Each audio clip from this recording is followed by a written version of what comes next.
Bu videomuzda sizinle ümrenin ve həccin əhkamlarını addım ve addım öğreneceğiz.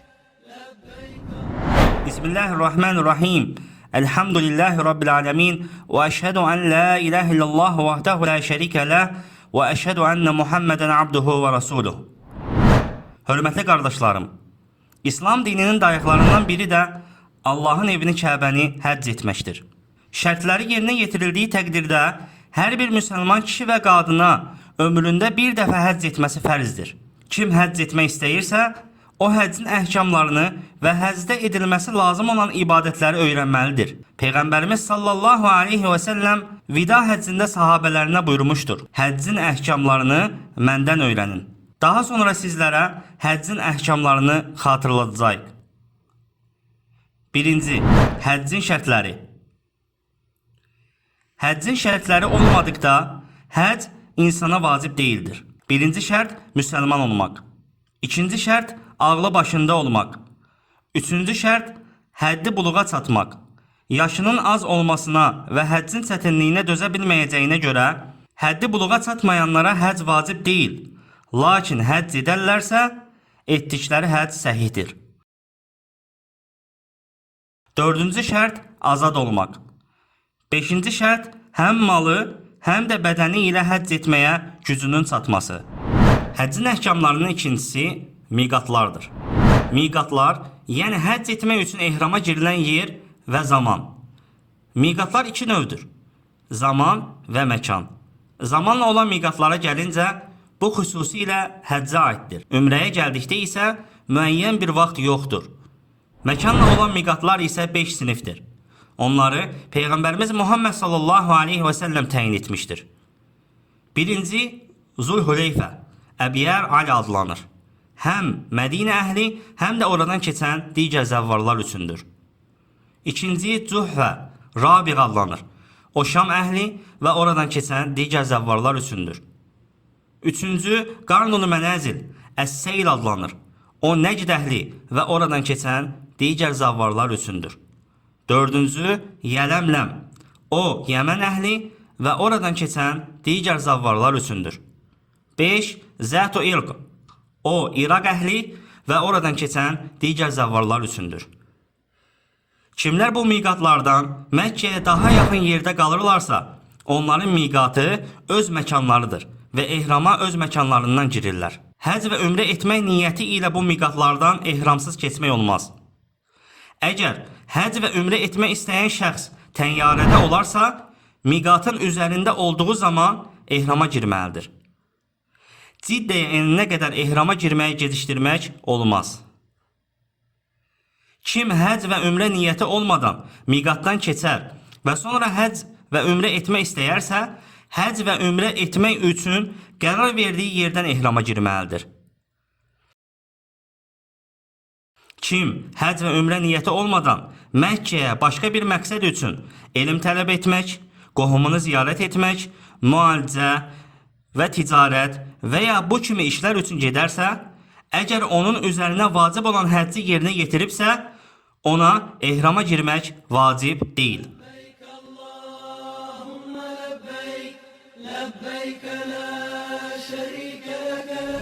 Həccin növləri. Həccin 3 növü vardır. 1-ci növ təməttü həcci. Təməttü həcci edən şəxs əvvəl ümrə edir, sonra həcc edir. O, həcc aylarında yalnız ümrə etmək niyyəti ilə ehrama girir və ümrəni bitirərək ehramdan çıxır. Sonra isə vaxtı çatdıqda həmən ilin həccinə niyyət edərək ehrama girir. 2-ci növ qiran həcci. Qiran həcci edən şəxs ümrəyə və həccə birlikdə niyyət edərək ehrama girir və yaxud birinci ümrə etmək üçün ehrama girir, sonra isə fikrini dəyişərək həcc də etmək istəyir. Bu zaman həcc üçün də niyyət edir. Məkkəyə çatdıqda ilk olaraq qudum, Kəbəyə çatmaq təvafını edir. Sonra Səfə və Mərva dağları arasında səy edir və onun etdiyi bu səy həm ümrənin, həm də həccin səyi adlanır. Şeyx söyləyir ki, qiran həcci edən adam səyi bir dəfə edir. Ya gələndə qudum təvafı ilə birlikdə edir, ya da təvaf ifadadan, ziyarət təvafından sonra edə bilər. Bunu təvafa başlamadan öncə etməlidir. Sonra bayram gününə qədər ehramda qalır. Üçüncü növ ifrad həcci. İfrad həcci edən şəxs yalnız həccə niyyət edərək ehrama girir. Məkkəyə çatdıqda isə ilk olaraq qudum Kəbəyə çatmaq təvafını edir və həcc üçün Səfa və Mərva dağları arasında səy edir. Sonra bayram gününə qədər ehramda olur. Əgər istəsə, Səfa və Mərva dağları arasında səy etməyi ifalda ziyarət təvafından sonra qiran həccində olduğu kimi edə bilər. Yəni istəyərsə, gələndə qudum Kəbəyə çatmaq təvafından əvvəl edər, istəyərsə də ifalda ziyarət təvafından sonra edə bilər. Beləliklə aydın olur ki, ifrad və qiran həccinin əməlləri eynidir. Yalnız qiran həcci edən şəxs iki növ həcci cəm etdiyi üçün ifrad həccindən fərqli olaraq qurban kəsir. Bunların ən fəzilətlisi isə təməttü həccidir. Çünki Allah Rəsulu sahabələrinə təməttü həccinə əmr etmiş və onları buna təşviq etmişdir.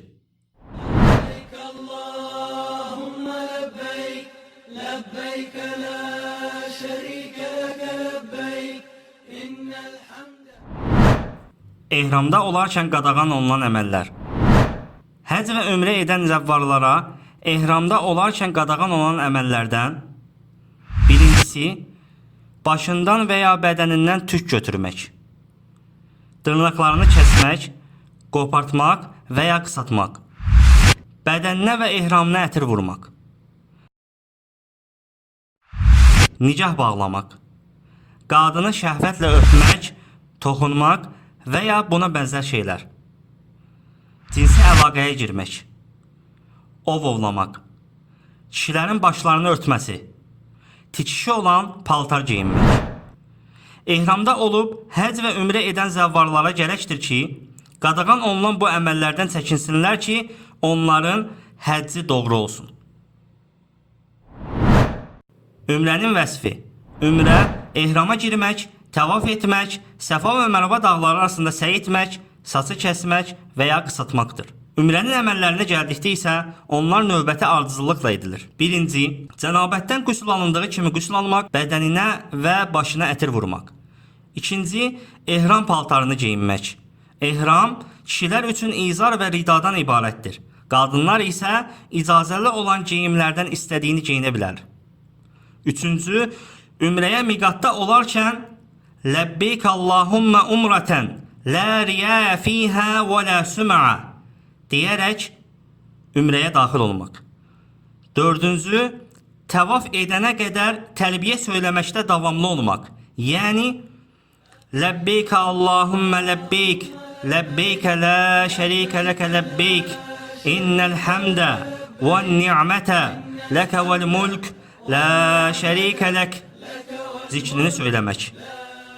Beşinci, Həcərül Əsvəddə başlayıb və orada da bitirməklə Kəbəni 7 dəfə təvaf etmək.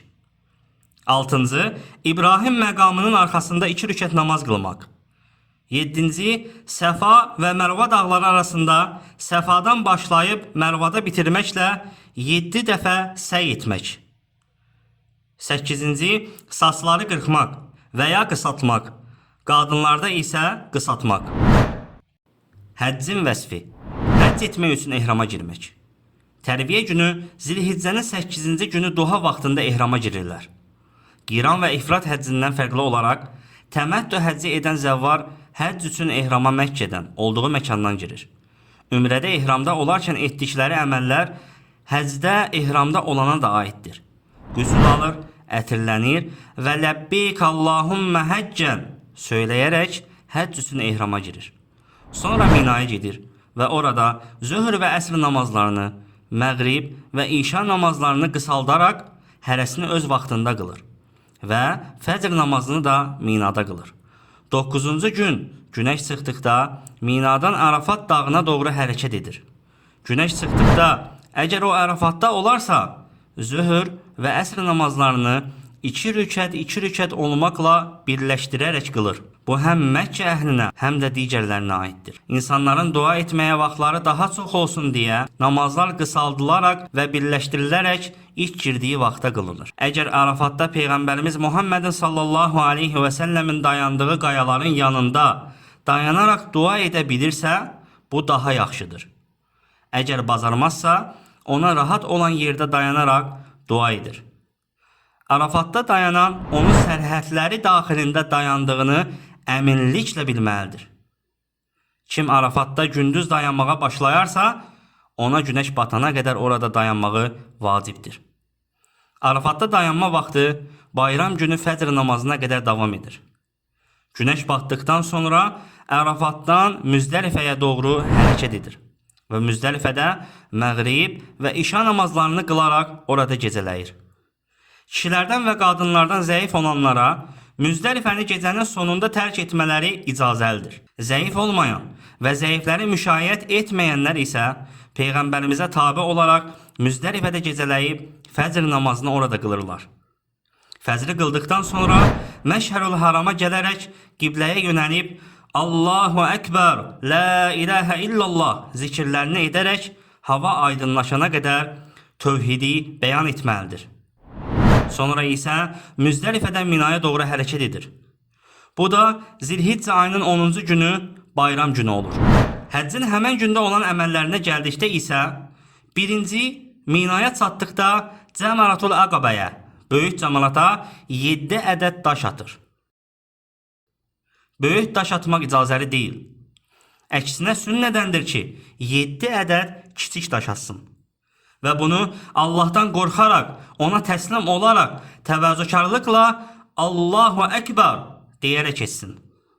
Daş atdıqdan sonra əgər özü ilə qurbanlıq gətiribsə, onu kəsir və ya kəsilməsi üçün qurbanlıq alır.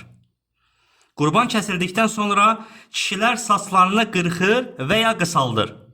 Saçlarını təmiz qırxmaq daha fəzilətlidir.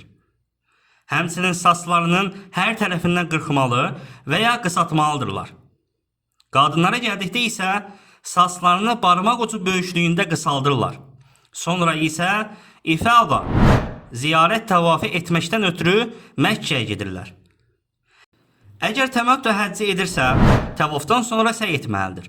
Çünki onun etdiyi birinci səy ümrəyə aiddir. Və ona vacibdir ki, həccin səyini də yerinə yetirsin. Çünki həcc bununla tamamlanır.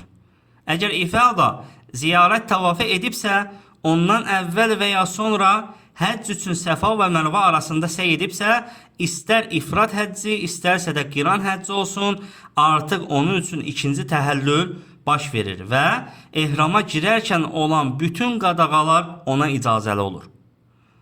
Daha yaxşısı budur ki, bayram günü bu əməlləri növbəti ardıcıllıqla etsin.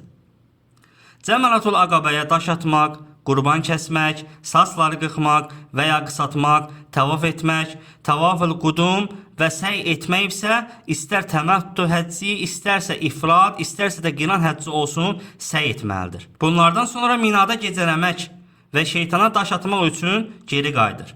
Üzürlü halda həcc və zəvvarların mənfəətləri üçün gecələməyi tərk edə bilər. Və təşrik günlərində günəş zeniti keçdikdən sonra hər 3 cəmarata tək-tək ardıcıl olmaqla 7 ədəd daş atır. Hər daşı atanda Allahu Ekber deyir. İlk növbədə birinci cəmarata daş atır və üzünü qibləyə çevirib, əllərini qaldıraraq çoxlu dayanıb dua edir. Sonra orta cəmarata daş atır və sol tərəfində dayanıb üzünü qibləyə çevirir, əllərini qaldıraraq çoxlu dua edir. Sonra isə Cəmaratul Əqabəyə daş atır və orada dayanmadan oradan ayrılır. Bu günlərdə daşları yalnız günəş zeniti keçdikdən sonra atmalıdır. Əgər 12-ci günü şeytana daş atıb bitiribsə, artıq həccin vaciblərini tamamlamışdır. Ona görə də ixtiyarı vardır ki, istəsə 13-cü günü Minada qalar və günəş zeniti keçdikdən sonra şeytana daş atar və ya istəsə Minadan çıxar. Lakin 13-cü günü Minada qalması daha fəzilətlidir. Vida təvafı. Əgər həcc edən şəxs Minadan çıxar, həccin bütün əməllərini yerinə yetirərsə və ölkəsinə qayıtmaq istəyərsə, o zaman Kəbəni 7 dəfə təvaf etməyincə oradan ayrılmamalıdır. Bu, vida təvafı onun Məkkədə etdiyi son əməldir. Heyz və nifas halında olan qadınlara vida təvafi etmək vacib deyildir. لبيك اللهم لبيك لبيك لا شريك لك لبيك إن الحمد والنعمة لك والملك لا شريك لك لبيك